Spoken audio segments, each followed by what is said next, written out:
Assalamualaikum warahmatullahi wabarakatuh. Halo semuanya. Nah, hari ini kita akan bahas tentang konsep percepatan dan gerak lurus. Yuk disimak ya. Nah, untuk pertanyaan pertama, tahu nggak sih kalian apa itu percepatan? Percepatan bahasa Inggrisnya itu adalah acceleration. Jadi definisi percepatan adalah perubahan kecepatan yang dialami benda pada selang waktu tertentu. Nah, lambang percepatan itu adalah A vektor atau ayah karena berasal dari kata acceleration. Dan satuan percepatan adalah meter per sekon kuadrat. Mirip seperti kecepatan, namun ini S-nya pakai kuadrat ya. Selanjutnya ada rumus percepatan atau A. Jadi, rumus percepatan itu adalah V akhir dikurangi V awal dibagi delta T, di mana V akhir itu adalah kecepatan akhir satuannya meter per sekon, V awal adalah kecepatan awal satuannya meter per sekon, dan delta T adalah selang waktu atau waktu satuannya sekon.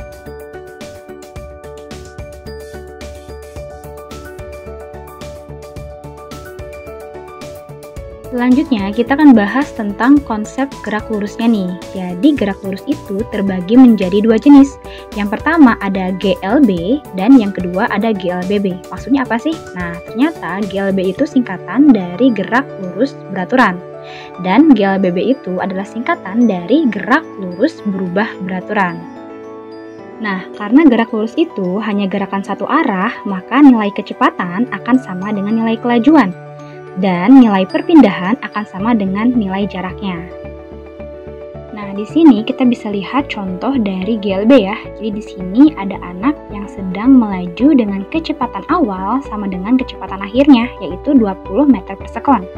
Nah, karena kecepatan awal dan akhirnya sama, maka dapat dikatakan kalau misalnya kecepatan bendanya itu tetap ya, tidak berubah. Jadi dari sini dapat ditarik kesimpulan bahwa untuk GLB atau gerak lurus beraturan, kecepatannya tetap atau tidak berubah. Sedangkan untuk contoh dari GLBB atau gerak lurus berubah beraturan dapat terlihat ya bahwa di sini ada anak yang awalnya diam dengan kecepatan 0 meter per sekon kemudian bergerak. Berarti ada perubahan kecepatan ya menjadi 10 meter per sekon. Kemudian berubah lagi kecepatannya menjadi 20 meter per sekon gitu. Nah, di sini dapat terlihat ya bahwa ternyata untuk GLBB benda mengalami perubahan kecepatan.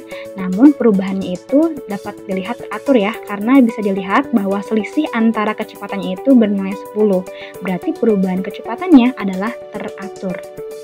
Oke, sekarang yang pertama kita akan bahas tentang gerak lurus beraturan atau GLB-nya ya. Dapat dilihat di sini ada anak yang sedang melaju ke arah kanan dengan kecepatan 20 meter per sekon. Karena kecepatan awal dan kecepatan akhirnya sama, maka dapat dikatakan bahwa kecepatannya tidak berubah atau tetap. Dari sini dapat kesimpulan bahwa ciri-ciri pertama dari GLB adalah ya, kecepatan atau V-nya konstan atau tetap atau tidak berubah. Pertanyaan selanjutnya, apakah GLB punya percepatan atau A? Nah, untuk menjawab ini, kita bisa menggunakan rumus percepatan, yaitu V akhir dikurangi V awal dibagi delta T, atau kecepatan akhir dikurangi kecepatan awal dibagi selang waktu. Nah, gimana sih cara mencari selang waktu atau delta T? Nah, cara mencarinya adalah kita tinggal mengurangi waktu yang ada. Nah, bisa dilihat ya, di bawah anak yang bersepeda ada dua waktu. Yang pertama waktunya 2 sekon, yang terakhir waktunya 12 sekon. Berarti delta T-nya cukup mengurangi waktu akhir dikurangi waktu awal. Berarti 12 sekon dikurangi 2 sekon. Dapatlah selang waktu atau delta T-nya sama dengan 10 sekon. Nah, jika seluruh komponennya sudah ada, maka kita tinggal masukin ke dalam rumusnya nih. Jadi rumusnya A sama dengan V akhirnya 20 meter per sekon, dikurangi V awalnya 20 meter per sekon, dibagi delta T-nya atau selang waktunya 10 sekon. Berarti A sama dengan 20 dikurangi 20, 0. Dibagi 10 sekonnya terus lagi ya. Berarti A sama dengan 0 dibagi 10, 0. Satuannya meter per sekon kuadrat. Nah, karena di sini percepatannya sama dengan 0 meter per sekon kuadrat, maka dapat ditarik kesimpulan bahwa GLB itu tidak punya percepatan. Nah, berarti dapatlah ciri-ciri yang kedua, yaitu ciri-ciri yang kedua dari GLB atau gerak lurus beraturan, yaitu percepatannya tidak ada, atau percepatannya sama dengan 0. Selanjutnya ada rumus GLB atau gerak lurus beraturan. Nah, dapat dilihat ya bahwa rumus GLB itu adalah V sama dengan S dibagi T. S di sini berasal dari kata space atau jarak. Nah, karena ingat ya, karena gerakannya satu arah, maka jarak sama dengan perpindahan. Berarti S di sini adalah jarak atau perpindahan, satuannya meter. Sedangkan untuk T itu berasal dari kata time, berarti waktu ya. Jadi T itu sama dengan waktu, satuannya second. Dan V di sini adalah kelajuan atau kecepatan. Sama ya, karena gerakannya satu arah. Selain itu, juga ada rumus tentang kelajuan atau kecepatan rata-rata nih. Jadi lambangnya adalah V rata-rata. Nah, rumusnya adalah S1 ditambah S2 dan seterusnya dibagi T1 ditambah T2 dan seterusnya. Ingat ya, S itu adalah jarak.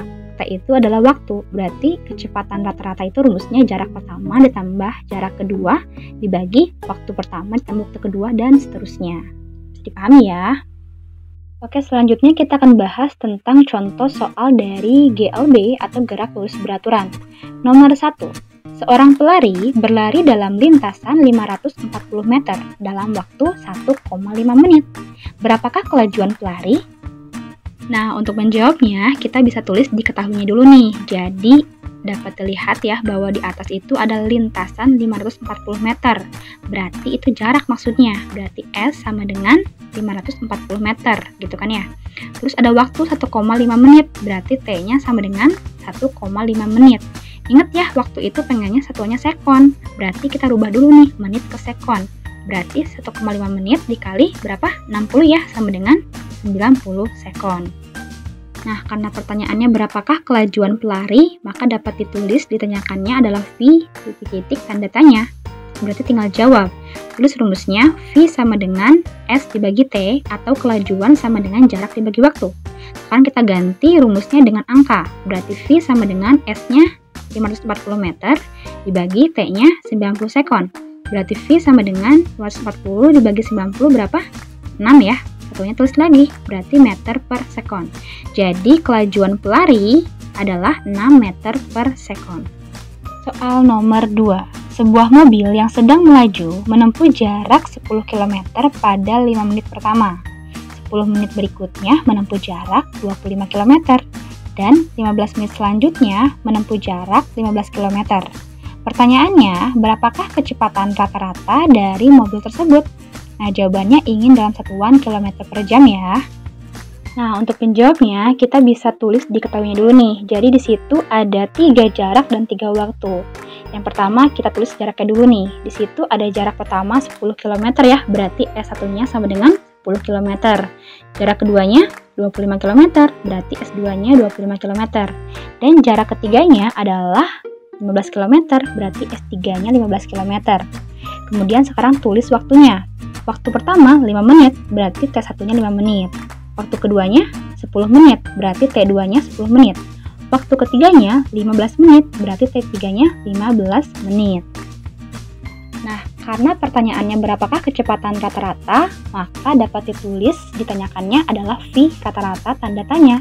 Tinggal tulis jawab, berarti masukin rumusnya V rata-rata sama dengan jarak pertama ditambah jarak kedua ditambah jarak ketiga dibagi waktu pertama ditambah waktu kedua ditambah waktu ketiga. Selanjutnya, kita bisa masukin angkanya kepada rumusnya nih. Jadi, tulis lagi ya, V rata-rata sama dengan S1-nya 10, S2-nya 25, S3-nya 15, tutup kurung, satuannya di luar ya, kilometer. Dibagi T1-nya 5, T2-nya 10, T3-nya 15 menit, tutup kurung, satuannya di luar ya, menit. Berarti V rata-rata sama dengan jumlahkan, berarti 50 km dibagi 30 menit. Nah, karena pengen satuannya dalam bentuk jam, maka kita rubah 30 menitnya menjadi jam. Berarti 30 menit sama dengan setengah jam ya. Berarti tinggal 50 km dibagi setengah jam. Jadi jawabannya berapa? 100. Jadi 100 km per jam. Selesai.